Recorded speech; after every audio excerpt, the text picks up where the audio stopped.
Panorama group, जो सोचता है वो करता है। आपके अपने सपनों का आशियाना। बिहार में कई सीटों पे एक बार फिर से मतदान होंगे, चुनाव होगा और ये चुनाव आयोग घोषणा कभी भी कर सकता है।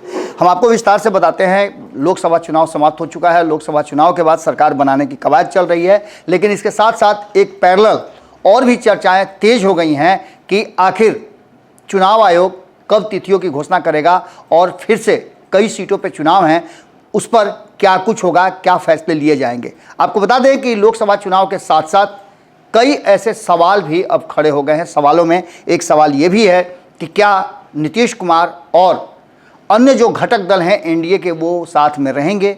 इसके साथ साथ कई सीटों पे आपने देखा घमासान मचा है, कई सीटों पे बड़ी करारी हार हुई है। तो कई जो पूर्व सांसद हैं, जो अब पूर्व होने जा रहे हैं, राज्यसभा के सांसद हैं, वो जीत करके गए हैं लोकसभा। कई ऐसे विधायक हैं जो लोकसभा जीत करके गए हैं और कई एमएलसी हैं जो जीत करके गए हैं। हालांकि एमएलसी एक ही हैं और कुल 7 सीटों पे फिर से चुनाव आयोग तिथियों की घोषणा कर सकता है और जल्दी ही इस पर चुनाव होने की चर्चा तेज हो गई है। आपको बता दें कि इस पूरी कहानी में हम आपको विस्तार से बताते हैं कि जो लोकसभा का चुनाव हुआ है उसके परिणाम जो आए हैं, उसमें राज्यसभा के 2 सांसद हैं वो चुनाव जीत करके गए हैं। तो ऐसी स्थिति में ये 2 सीटें खाली हो रही है। एक सीट विवेक ठाकुर की है जो नवादा से चुनाव जीत करके गए हैं और उनका कार्यकाल अभी भी लगभग 2 साल का बचा हुआ है।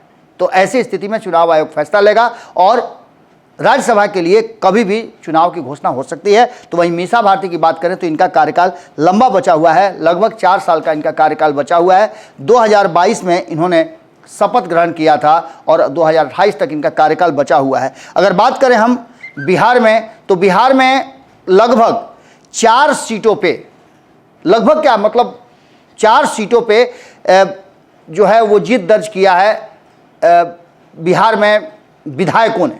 उन विधायकों के भी उपचुनाव होने हैं, विधायकों की सीट पे उपचुनाव होने हैं और इसको लेकर के भी अब चर्चाएं तेज हो गई हैं। तो इसके साथ साथ देवेश चंद्र ठाकुर एकमात्र जो एमएलसी हैं वो जीत करके गए हैं, सभापति भी थे, वो अब चुनाव जीत करके गए हैं। हालांकि कई उम्मीदवार खड़े थे। हम आपको एक रिपोर्ट में बताते हैं कि जिस रिपोर्ट के अनुसार जो चीज़ें हमारे सामने आ रही है कि विधान सभा के सभापति देवेश चंद्र ठाकुर भी सीतामढ़ी से लोकसभा के लिए चुने गए हैं। वे तिरहुत स्नातक निर्वाचन क्षेत्र से 2020 में विधान परिषद चुने गए थे। इनका कार्यकाल 2026 तक है और ये अब लोकसभा के सदस्य हो गए हैं। आपको बता दें इसके साथ साथ और भी कई ऐसी चीज़ें सामने आ रही हैं। इसमें कहा यह जा रहा है कि महागठबंधन की तरफ हो या फिर अन्य दलों से हो, कई लोगों को खड़ा किया गया था। हालांकि महागठबंधन में अधिकांश संख्या में महागठबंधन है। जहां एक तरफ गया से कुमार सर्वजीत को मैदान में उतारा था जो जीतन राम मांझी से चुनाव हार गए हैं, तो वहीं अवध बिहारी चौधरी को भी मैदान में उतारा गया था सिवान से, वो भी चुनाव हार गए हैं। विजय लक्ष्मी से उजियारपुर से पूर्व मंत्री आलोक मेहता जो कि विधानसभा के सदस्य हैं वो भी चुनाव लड़े थे, वो भी चुनाव हार गए हैं। ललित कुमार यादव को भी भाजपा के गोपाल जी ठाकुर से हार मिली है, ये भी पूर्व मंत्री भी हैं और विधानसभा के सदस्य हैं। तो वहीं चंद्रहास चौपाल भी दिलेश्वर कामत से चुनाव हार गए हैं सुपौल में और ये भी चौथे ऐसे विधायक थे जो चुनाव हारे हैं और इनको इस बार मौका मिला था। इसके साथ साथ आपको बता दें बीमा भारती की सदस्यता भी लगभग समाप्त हो गई है। पूर्णिया से वो पप्पू यादव से हार गई हैं चुनाव। इसके साथ साथ अजीत शर्मा कांग्रेस के जो भागलपुर से चुनाव लड़े थे वो भी चुनाव हार गए हैं। तो वहीं नालंदा के भाकपा माले के विधायक संदीप सौरभ जो कौशलेंद्र कुमार से हार गए हैं। इसके साथ साथ आपको बता दें कि कई लोगों की जीत हुई है। इसी तरह से विधायक सुदामा प्रसाद आरा से लोकसभा का चुनाव जीते हैं। इस कारण तरारी में उपचुनाव होना तय है। राज्यसभा के 2 सांसद भी लोकसभा चुने गए हैं, मीसा भारती और विवेक ठाकुर, जिसकी चर्चा हमने पहले भी आपको कर दी है। अब देखना दिलचस्प होगा कि क्या कुछ निकल करके सामने आता है। राजद के 2 विधायक लोकसभा के लिए चुने गए हैं। रामगढ़ से जो चुने गए हैं वो विधायक सुधाकर सिंह हैं, तो बक्सर लोकसभा सीट से जीते हैं। तो अब रामगढ़ विधानसभा का उपचुनाव होना तय है। इसके साथ साथ आपको बता दें बेलागंज के विधायक जो हैं सुरेंद्र यादव भी जहानाबाद से चुनाव जीत गए हैं।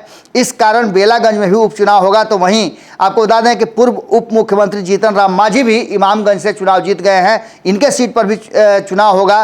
तो वहीं हमने आपको बताया ही कि बाकी जो है वो इमामगंज में उपचुनाव होना है। इसी तरह से सुदामा प्रसाद भी लोकसभा का चुनाव जीत करके आए हैं, इनका भी इनके सीट पर भी उपचुनाव होना तय है। ऐसी स्थिति में कभी भी जो चुनाव आयोग है वो तिथियों की घोषणा कर सकता है। हालांकि इसको लेकर के भी अब चर्चाएं शुरू हो गई है कि राज्यसभा किसे भेजा जाएगा, विधानसभा में किसे चुनाव लड़ाया जाएगा और एमएलसी की सीट पर कौन चुनाव लड़ेगा। ये सारी चीज़ें अब धीरे धीरे करके आपके सामने आती जाएंगी। लगातार बिहार में अब राजनीतिक सरगर्मी बढ़ गई है। 8 तारीख को कहा यह जा रहा है कि प्रधानमंत्री नरेंद्र मोदी शपथ लेंगे और उसके साथ ही बिहार में एक बार फिर से इन 7 सीटों पे चुनाव की प्रक्रिया का भी इस तरह से देश के अलग अलग हिस्सों में भी कई जगहों पर उपचुनाव होने हैं, जिसमें बिहार के भी 7 सीटें शामिल हैं। जुड़े रहिए भारत लाइव के साथ। बहुत बहुत धन्यवाद। पनोरमा ग्रुप, जो सोचता है वो करता है।